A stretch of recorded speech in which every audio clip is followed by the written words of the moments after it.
Italy দেশটির ইতিহাসে প্রথমবারের মতো কারাগারে বন্দীদের জন্য একটি সেক্স রুম চালু করেছে, যেখানে বন্দীরা তাদের সঙ্গীর সঙ্গে ব্যক্তিগতভাবে সাক্ষাৎ করতে পারবেন। এই কক্ষ মূলত সেই বন্দীদের জন্য নির্ধারিত যারা কারাগারে আসা তাদের সঙ্গীর সঙ্গে অন্তরঙ্গ সময় কাটাতে চান। এর মাধ্যমে বন্দীদের ঘনিষ্ঠ সাক্ষাতের অধিকারকে স্বীকৃতি দেওয়া হচ্ছে।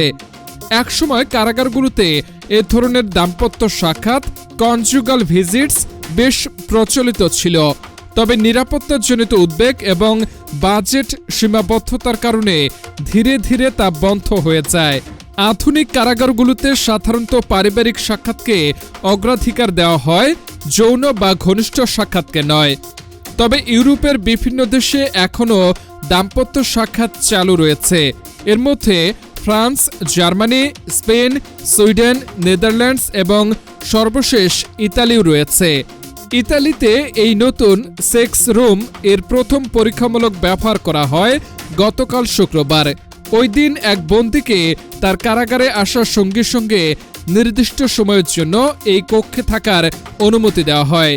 ইতালির উমব্রিয়া অঞ্চলের বন্দী অধিকার বিষয়ক উমবার্সম্যান জিউসেপ্পে কাফুরিও ইতালির সংবাদ সংস্থা আনসাকে বলেন, আমরা বলতে পারি এক ধরনের পরীক্ষা সফল হয়েছে এবং আগামী কয়েকদিনের মধ্যে আরও এমন সাক্ষাৎ হবে।